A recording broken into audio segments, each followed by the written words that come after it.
Go. All right, so since this side's approved and these shingles will be approved, we're gonna simulate removing these and then reinstalling them to see if it causes any damage to what will be the last hip and ridge piece in line a little further down through there.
Okay, so there's two pieces on that one.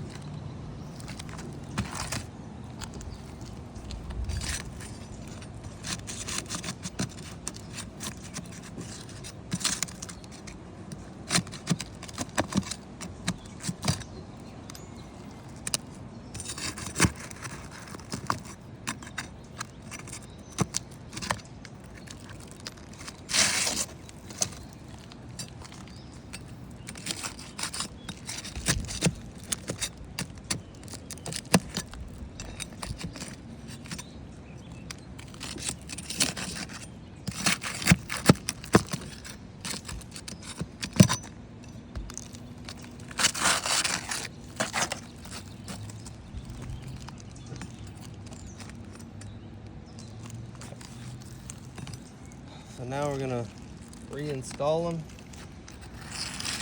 re-nail them.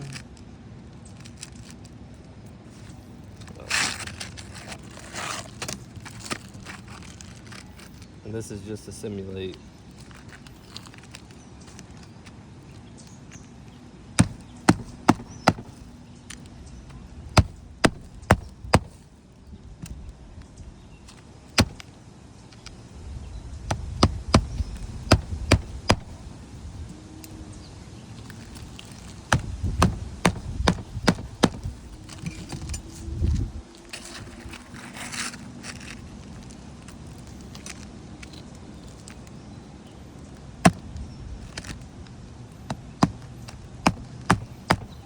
I do want to look right here. We've got some material transfer.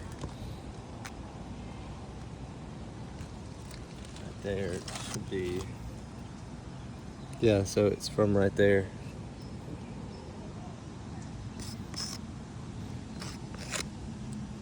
Which, when we did that repair assessment, that's what we found and was one of the damages that led to the roof not being repairable. So it seems like that same issue is going to be present on the hip and ridge pieces as well. And so, you know, based on that not being repairable and us having that issue, that's just another example of why, you know, at a minimum, this whole ridge needs to be replaced. Same thing for that ridge right there.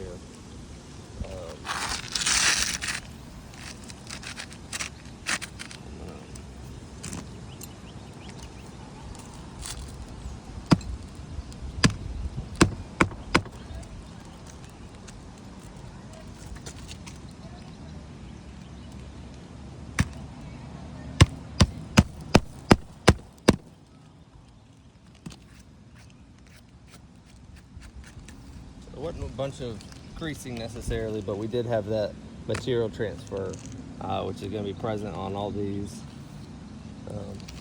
We'll send some documentation in with it, but it basically deems these hip and ridge pieces are not repairable. So if we come back up here, we'll see that 97 hip and ridge, at least just for this run, needs to be that 98 listed right there. That's the total amount of this run.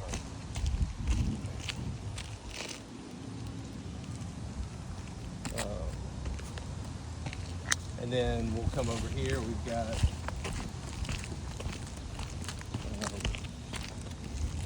1, 2, 3, 4, 5, 6, 7, 8, 9, 10, 11, 12, 13, 14, 15, 16, 17, 18, 19, 20, 21 hip and ridge here.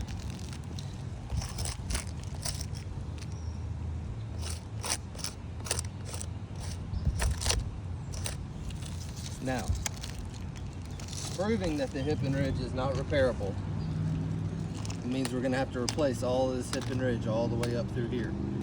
All right, so if we come down here and get close, you can see, all right, so we've got, so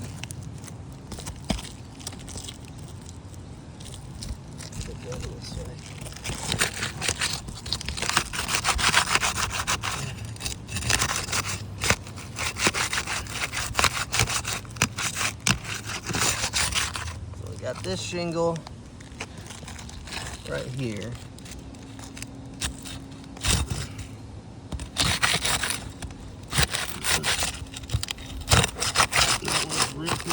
Ripped again right there. And the reason we're doing this is because under all this, let's see if I can go through this thing.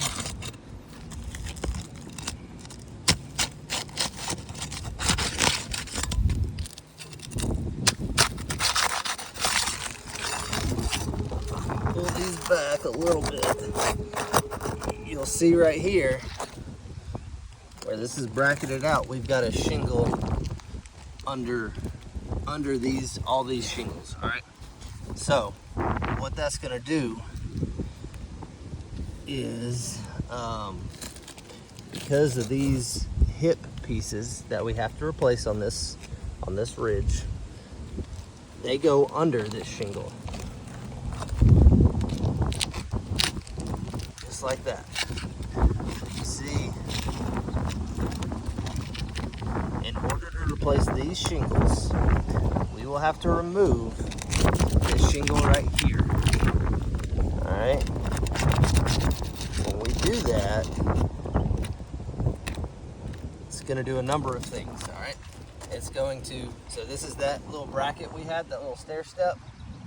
It's going to move that bracket down to at least right here where this shingle ends.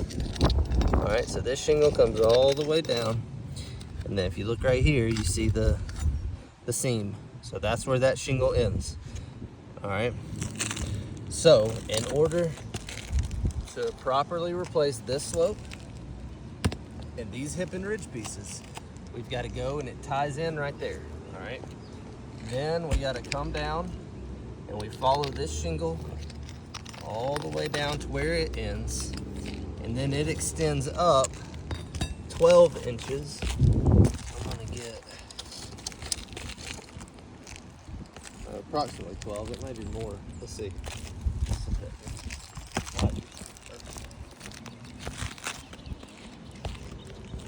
So 13 inches. So get a good, so we're hooked onto that part of the shingle right there. It comes all the way down and ends right there at about 13 inches. All right. This shingle is going to come up 13 inches.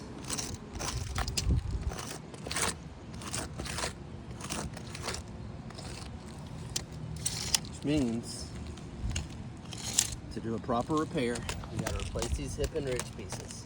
We got to replace this entire shingle because these go up under it. We've already declared, and y'all have agreed that this shingle is not repairable. So we'll have to remove these, remove this whole shingle, and then down here where it intersects, we've got to remove all these shingles, all right? So it's gonna be this one on the bottom that comes across because it intersects right here.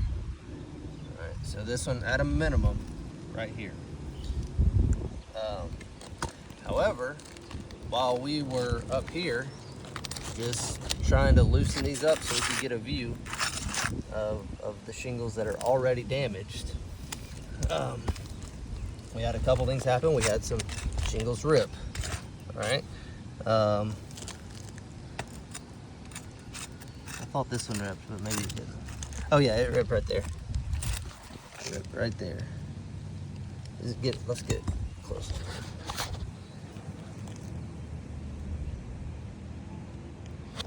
Rip right there, and then we've got under here, I noticed some more material transfer.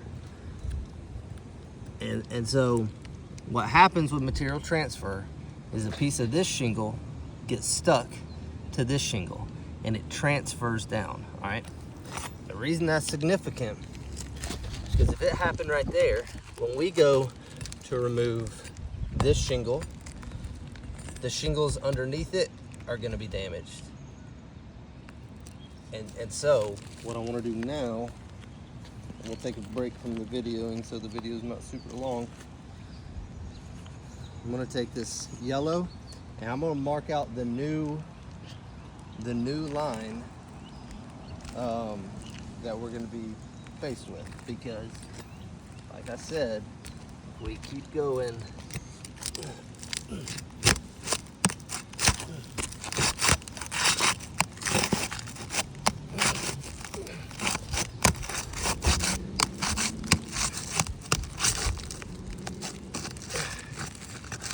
one ripped right there too.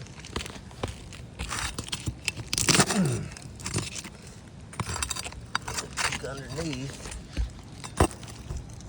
We got some more material transfer.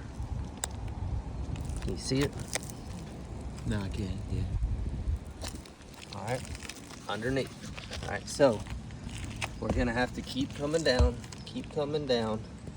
at a minimum to right here, because all these shingles, they're either ripping or they're damaging the shingle below it.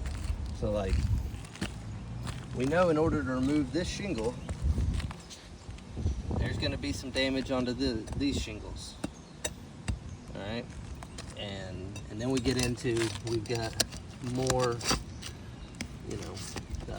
more damage that can happen there.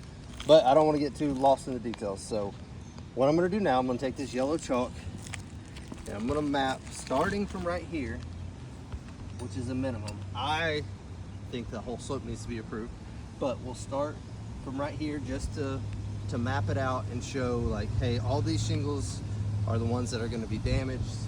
At a minimum, they need to be added to the scope if this repair is to be done properly.